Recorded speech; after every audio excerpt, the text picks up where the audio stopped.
on, everybody? My name is Mike Fields, also known as Facts, and welcome to Black Facts, episode 3. Oh yes, today is February 3rd, 2022, and guess who we got today, y'all? Yes, sir. The one and only, my main man, 50 grand. Oh yes, the namesake. Oh yes, none other than Sir Michael Joseph Jackson. Oh yes, oh yes. So, of course, we got the search engine. Get to it. I just want to let you guys know that of all time, for me personally, now Stevie is the GOAT. Not even gonna flip on that. But personally, for me, it's my dad and Michael Jackson. My dad, then Michael Jackson. For me. Oh yes, my number one, always. My man MJ. Oh yes, let's go. So anyway, let's get into it. It's an honor and a privilege to do this. I'm just excited. I got my gear on. I'm ready to go. So anyway, let's get to it now. Of course, when it comes to information, I can Google it because it's all about the facts. So let's go. All right, so I'm going here to the search engine, Google search, and I'm typing in this right here.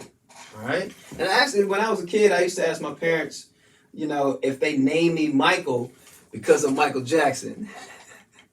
For real. Because I was hoping they'd say yeah. But they said that they actually named me Michael after Michael, the archangel in the Bible. So, hey. That's all good with me. Shoot, that's even better. Oh, yes. Facts! But yeah, somewhere I was just kind of hoping that they would say, yeah, it was because of Michael Jackson. Hey, it's all good. All right, so here we go. Michael, searching. Capital M-I-C-H-A-E-L. Some people spell it E-A-L. But just like mine, oh yes, it's A-E-L. Space, Jackson, capital J-A-C-K-S-O-N. Hit enter on that J, and voila. So much information. It's undeniable. Michael Jackson is that dude. Oh yes. That's my guy, yo. Anyway, now when I look this up, there's all kinds of references.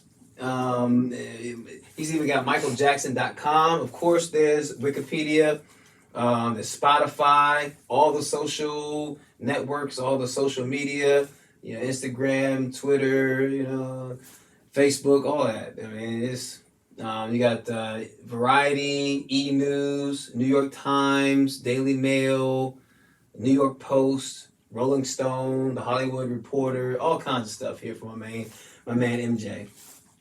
But let's get into the information, all right? I'm not going to hold you long. I'm going to try not to. There is no try. Only do or do not. There is no try. All right. I'm going to do my best. Here we go. Now, here we go.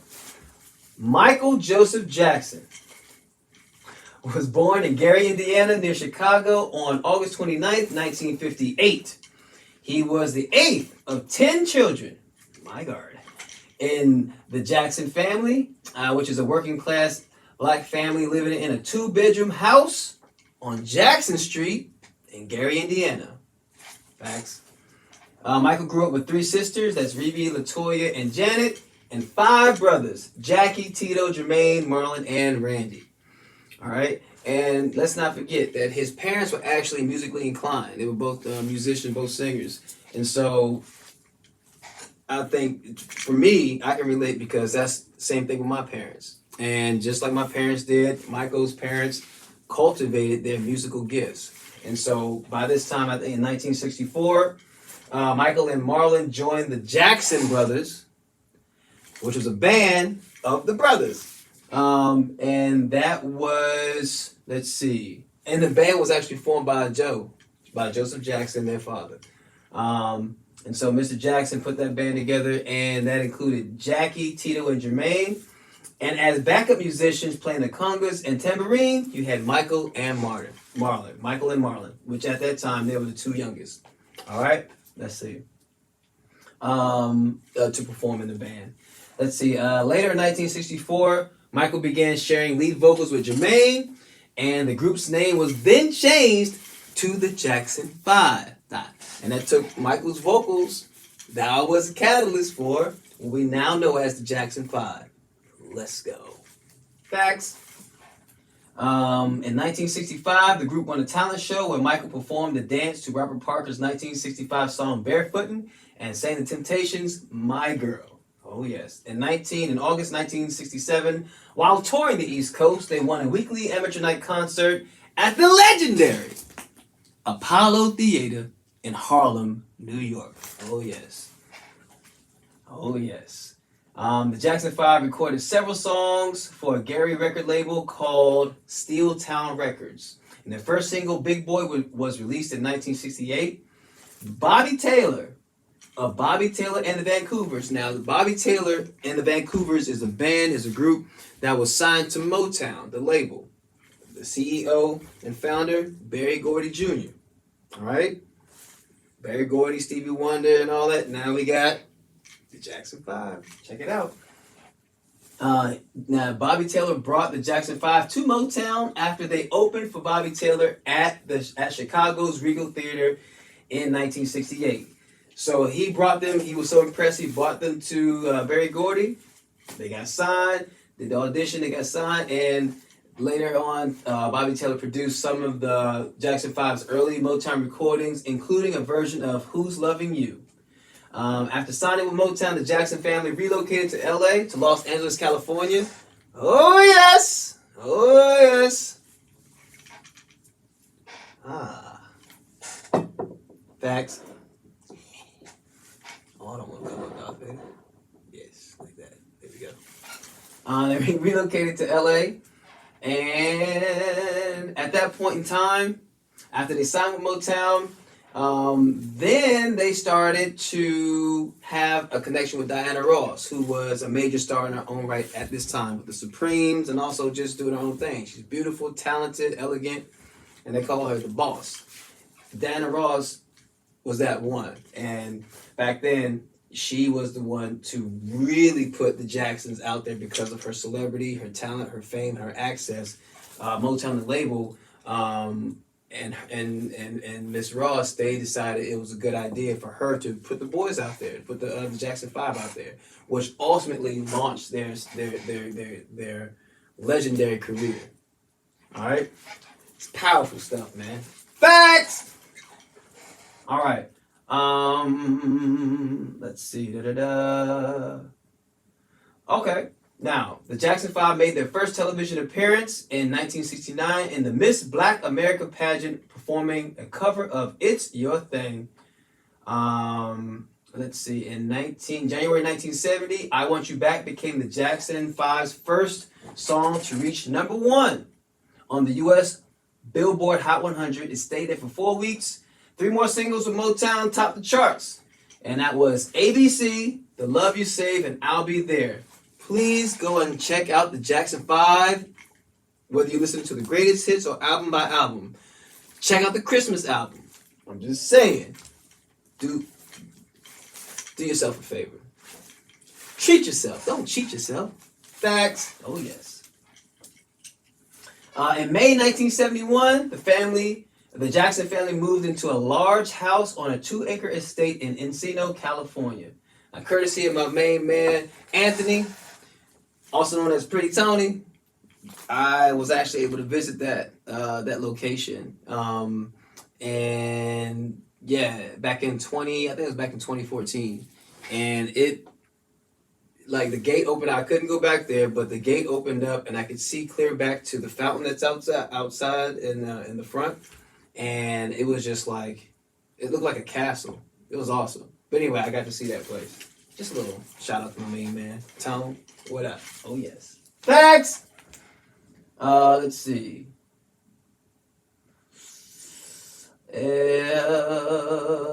During this period, Michael developed from a child performer into a teen idol. Between 1972 and 1975, he released 4 solo studio albums with Motown. That's Got to Be There in 1972, Ben, which was a soundtrack to a movie in 1972, Music and Me in 1973, and Forever Michael in 1975. Got to Be There and Ben, the title tracks from his first 2 solo albums, as well as singles, they sold well, and as did a cover of Bobby Daye's Rockin' Robin. Please, please, please go check out this work by the main man, MJ. All right. In 1975, the Jackson 5 left Motown. They signed with Epic Records, which is a subsidiary of CBS Records, and they renamed themselves the Jacksons. All right. So they go from the Jackson Brothers to the Jackson 5 to now the Jacksons in 1975. In 1977, Michael Jackson moved to New York City to star as the Scarecrow in The Wiz, which is a musical directed by Sidney Lumet. It co-starred Diana Ross, Nipsey Russell, and Ted Ross. Now in this actual film, this project, this production, was scored and arranged by the one and only, the legendary producer, an all-around great composer, just an entertainment, a musical entertainment icon, Mr. Quincy Jones. All right. Now that relationship between Michael and Quincy, it would bear more fruit later on. But right now, this is pretty much the first meeting and interaction musically and professionally with these gentlemen. All right. Let's see. Quincy Jones, like I said, he produced 3 of Michael's solo albums, which are about to come up right now. So, Michael Jackson's 5th solo album, Off the Wall, that was produced and released in 1979. It was produced partially by, again, the one and only Quincy Jones. So this is the first one. All right. Let's see. It established Michael as a solo performer. It produced 4 top 10 entries in the U.S., and that was Off the Wall, the title track, She's Out of My Life, which is a ballad, and the chart-topping singles, Don't Stop Till You Get Enough, which is, that's actually, if anybody's ever seen Rush Hour 2, that's Chris Tucker's, that's one of the ones Chris Tucker's getting down to. All right, that's my man too. Shout out to Chris Tucker. He's a huge Michael Jackson fan too, and actually one of Michael Jackson's friends, which I think is pretty cool. All right, so you got She's Out of My Life, Off the Wall, Don't Stop Till You Get Enough, and Rock With You. That's one of my personal all-time favorites. I got so many favorites of Michael Jackson. It's hard to say which one is my. Billie Jean is my number 1. That's why I got this on, of course. But yeah, Rock With You is definitely one that's just like, it's got to be in the rotation somewhere. All right. The album reached number 3 on the U.S. Billboard 200 and sold over 20 million copies worldwide. In 1980, Jackson won 3 American Music Awards for his solo work. Favorite soul R&B album, favorite soul R&B male artist, and favorite soul R&B single for Don't Stop Till You Get Enough. He also won a Grammy Award for Best Male R&B Vocal Performance for 1979 for Don't Stop Till You Get Enough. In 1981, Michael Jackson was the American Music Awards winner for favorite R&B, soul R&B album, and favorite soul R&B male artist. So he's getting all these accolades, but guess what? Michael felt that Off the Wall should have made a bigger impact. See? That's the mindset. He wasn't satisfied because he knows the kind of artist that he is and the potential he has and the kind of work he puts in and the kind of like musical vision that he has. So and he was just like, yo, people ain't really hearing it. They're not really hearing like what I'm hearing. This album should be bigger than what it is. And so then he started to set his sights to the future. Oh yes. Facts. That's my man, yo. All right. He said it should have made a bigger impact and was determined to exceed expectations with his next release. Here we go, right here, baby. Here we go. Now, to be fair, Off the Wall is probably my favorite album. I would say, yeah, Off the Wall might be my favorite album of Michael's. I don't know. It shares the number 1 spot with this one right here. Michael Jackson's 6th album, Thriller, was released in late 1982. It was the best-selling album worldwide in 1983. It became the best-selling album of all time in the U.S. and the best-selling album of all time worldwide, selling an estimated 70 million copies. And since that time, it's definitely been like beyond 70 million. It's crazy. It's way up in the hundreds now. Let's see. It topped the Billboard 200 chart for 37 weeks and was in the top 10 of the 200 for 80 consecutive weeks. It was the first album to produce 7 Billboard Hot 100 top 10 singles, including Billie Jean. Oh, yes. See if I can. Yeah. He put that thing there just like that. Oh, I got to take the glasses off for that. Put that thing down like that. Yeah, I hope I did it right. Including Billie Jean, Beat It, and Wanna Be Starting Something. And since this is Thrill, let me go ahead and switch up a little bit, because I know,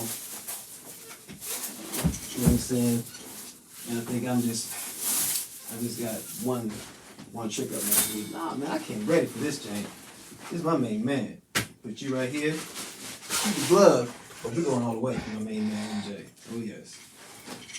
It's all right. Buck will be all right. Oh, yes. Come on here.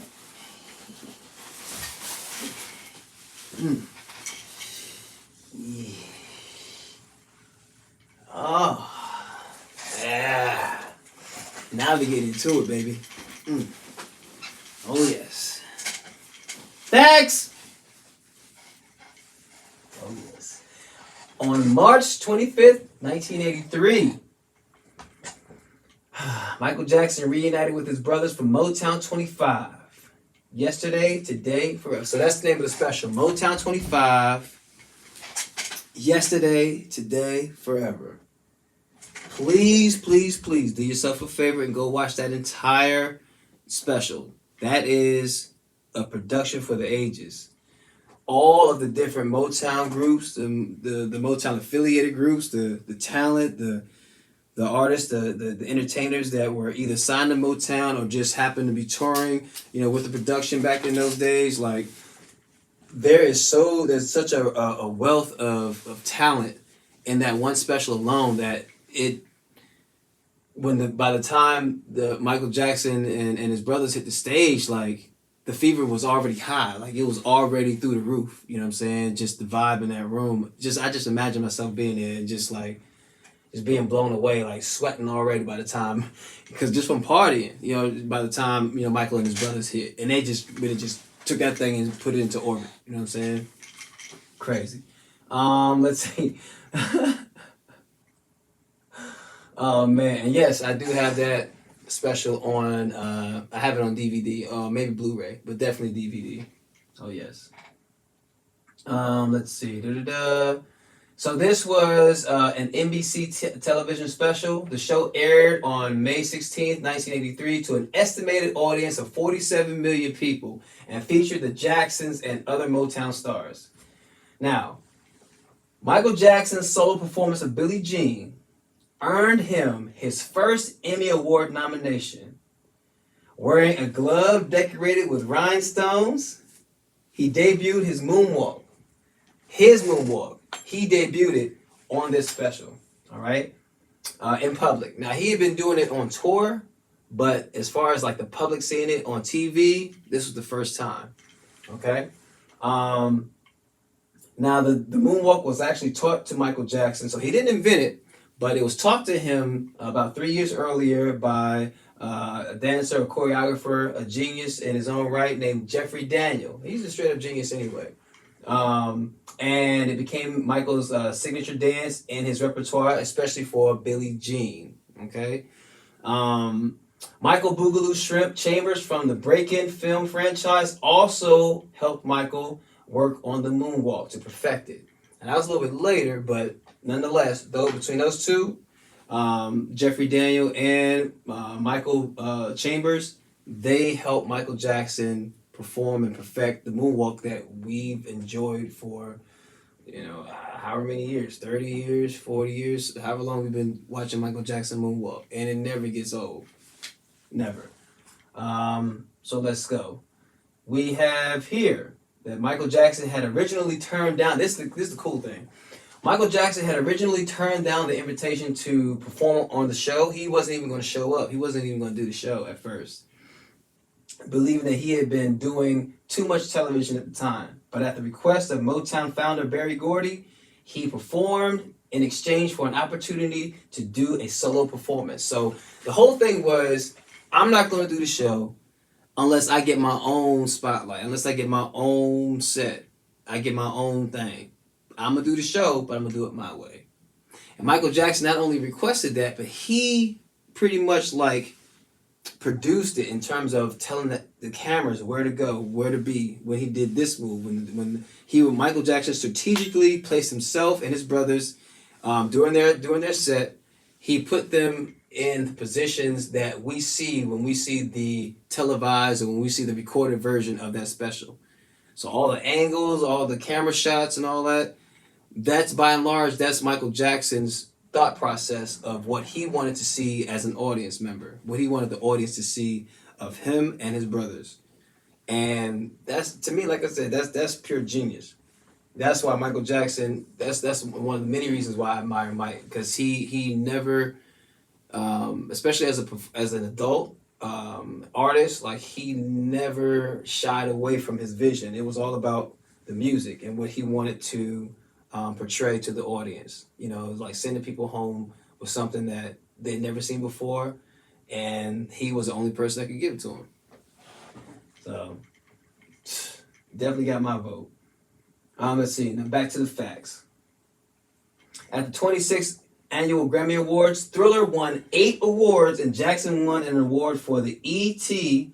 Extraterrestrial Storybook when he actually narrated. He was the voiceover for that production. All right, he got a Grammy for that too. That's crazy. Winning 8 Grammys in one ceremony is a record he holds with the band Santana.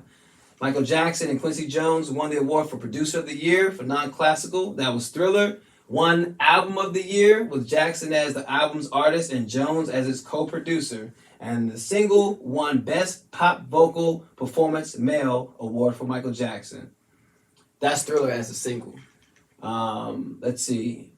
Beat It won Record of the Year and Best Rock Vocal Performance for Male. And Billie Jean won 2 Grammy Awards, Best R&B Song and Best R&B Vocal Performance by Male, with Jackson as a songwriter and singer respectively. Now, of all the songs in my life, all the music that I've heard, Billie Jean is my number 1 of all time. No matter where I am, when that joint comes on, it's on. Ask the kids. Ask whoever's out there when we do bus call and when we're partying, when we're jamming. And I put on that Billie Jean. It's hard, man. It's hard to sit still. And when I'm in a restaurant or I'm at an airport or I'm at a store, I'm in my car, wherever, it's just on at that point in time. It's just on. I can't hold it. It's just what it is. Let's go. And I probably got this on me too. Facts. Oh yes, I probably got the hat somewhere too. Oh yes. That's just what I do, yo. Facts. All right, let's skip on down here. All right, now we get back to the brothers. So the Victory Tour. Michael Jackson went on tour with his brothers. 1984. Let's see. Victory Tour 1984 headlined the Jacksons and showcased Michael Jackson's new solo material to more than 2 million Americans. It was the last tour he did with his brothers. All right. Let's see. And Michael Jackson actually donated his share of the proceeds to an estimated $3 to $5 million to charity. So that's $3 to $5 million of Michael Jackson's money from the tour that he donated to charity. Michael Jackson did a lot of charity work that a lot of people don't know about. But that's where he donated a lot of his money and his earnings towards. Let's see. His charitable work continued with the release of We Are the World in 1985. That was co-written with Lionel Richie. And that raised money for people in the U.S. And in Africa. All right, and it earned over $63 million at that time, which is the equivalent to right now $150,593,750 in 2020. And it became one of the best-selling singles of all time with 20 million copies sold. It won 4 Grammy Awards in 1985, including Song of the Year for Jackson and Ritchie as its writers. Crazy, dude. Crazy. Let's see. Now, Michael Jackson worked with George Lucas from Star Wars. Oh, yes. Oh, yes. Oh, yes.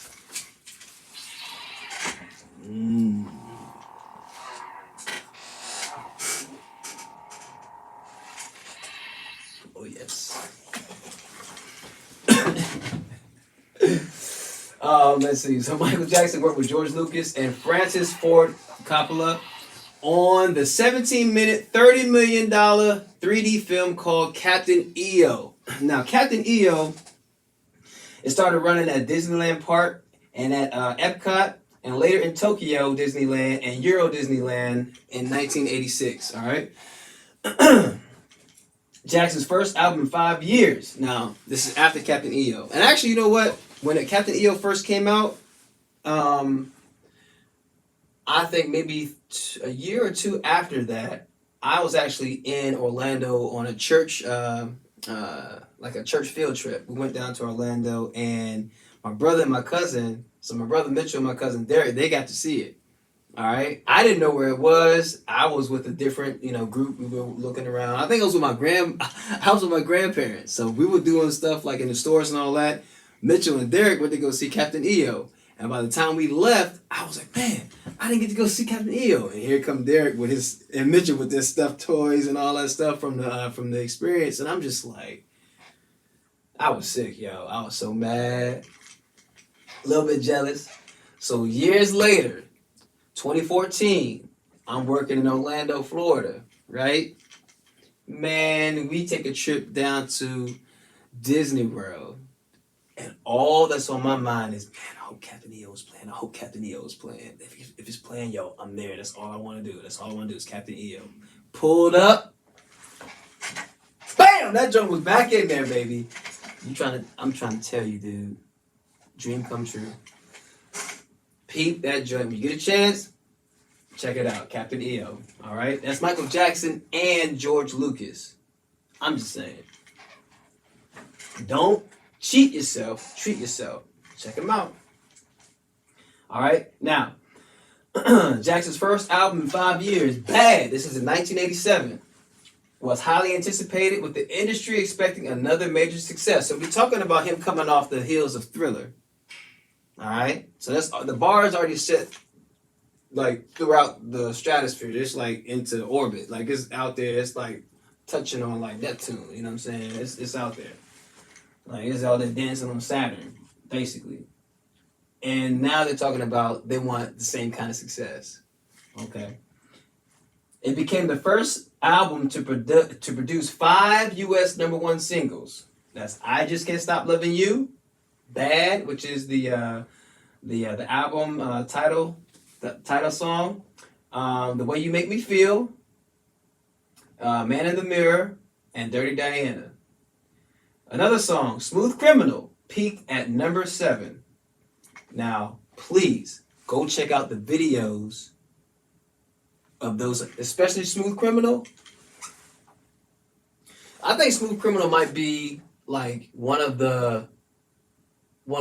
my students' favorite songs, like especially like to dance to, and a lot of youth, I guess between the ages of, I would say, elementary age all the way to like college right now. It might be one of the #1 like favorites, because that's what I see like on YouTube or saying like talent shows out in the street. It's "Smooth Criminal." They don't really do much. Billie Jean, of course, but like "Smooth Criminal," it's just the music, the video, the visual, the suit, so clean, so sharp. Just go watch the video. Go watch the video. Do yourself a favor and go watch Michael Jackson's footage, man. He did Michael Jackson with Thriller. See what Thriller did. The video. It was a short film. It was like a short movie. You know what I'm saying? It was like it really set a new trend, like a new standard in videography and in music and entertainment.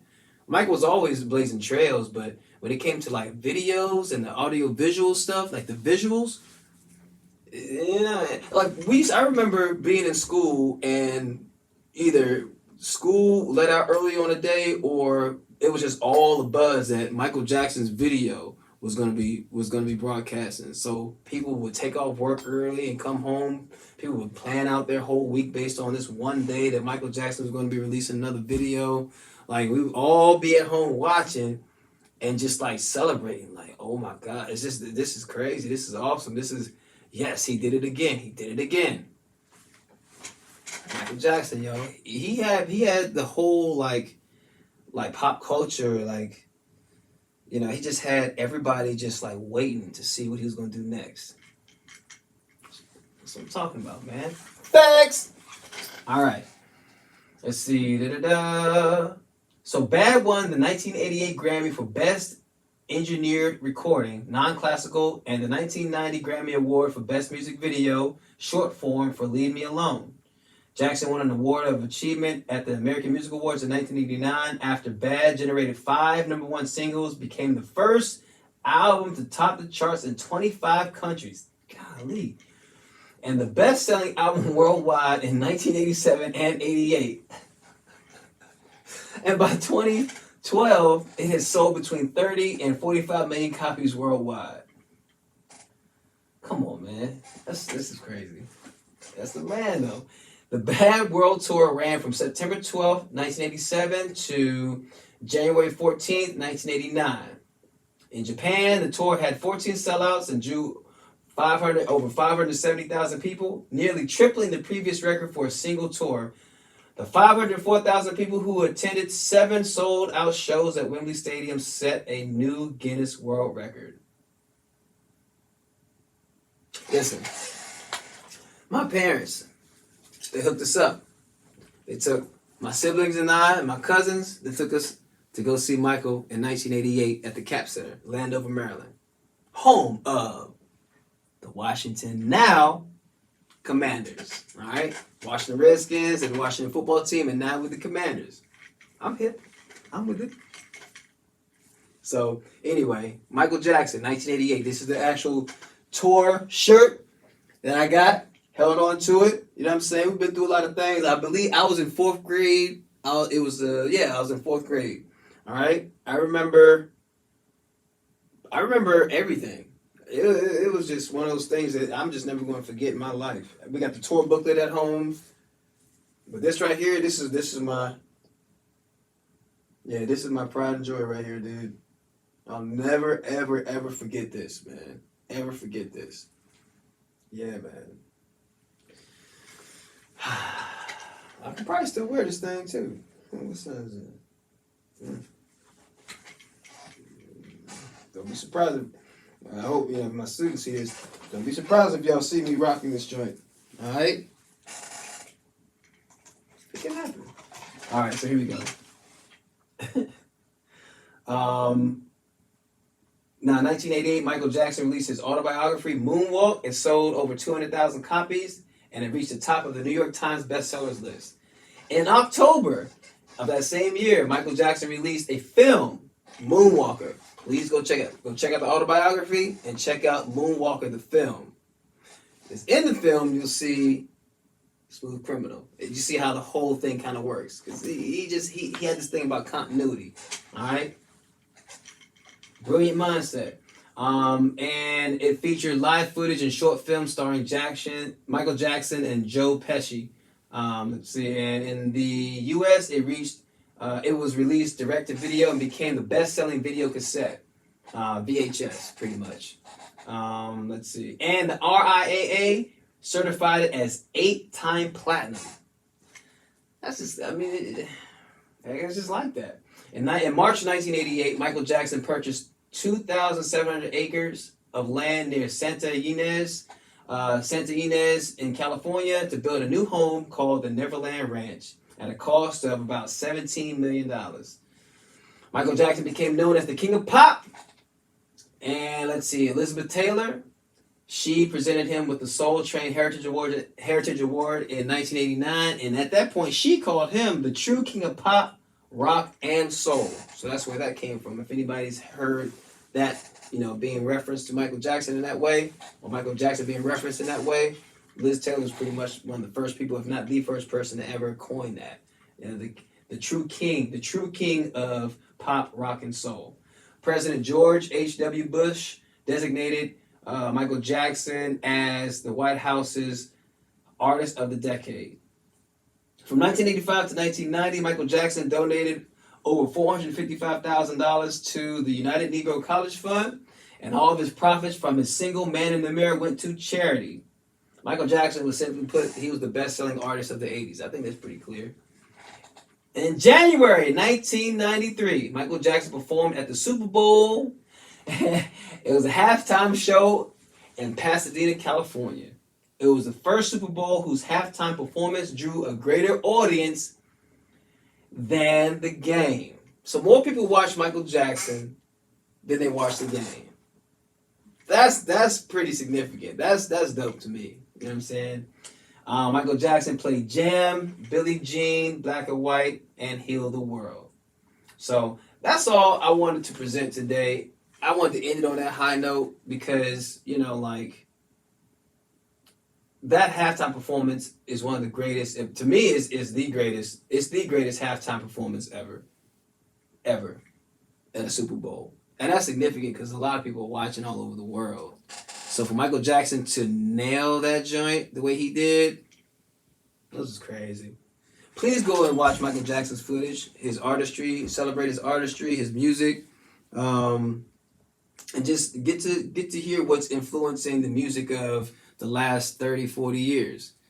Everybody's trying to top Michael Jackson. His artistry, his presence, his swag, his persona, his sales, his success.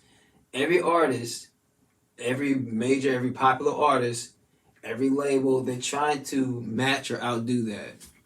And especially with the digital world now, how things are scaled differently because of the internet.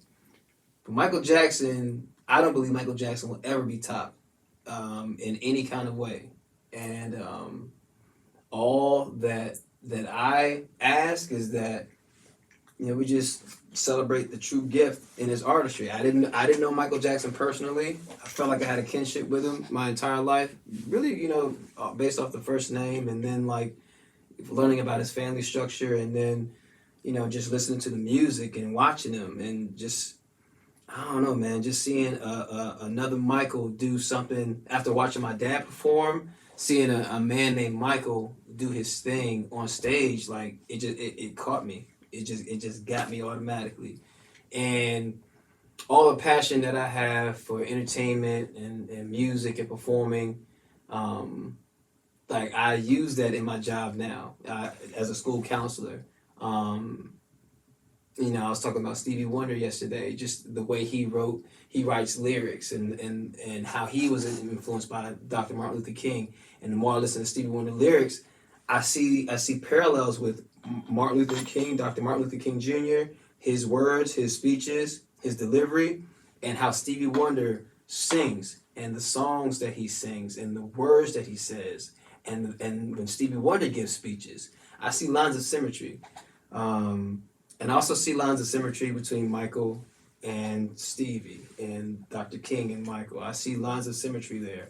And with my dad as well, it's just, I use these influences to help me in my job and in my everyday life. So being able to now celebrate, these entities that have helped me, that have been like the soundtrack of my life, and living examples for my life, that have helped shape me as a man, as a person, especially a black man in this country.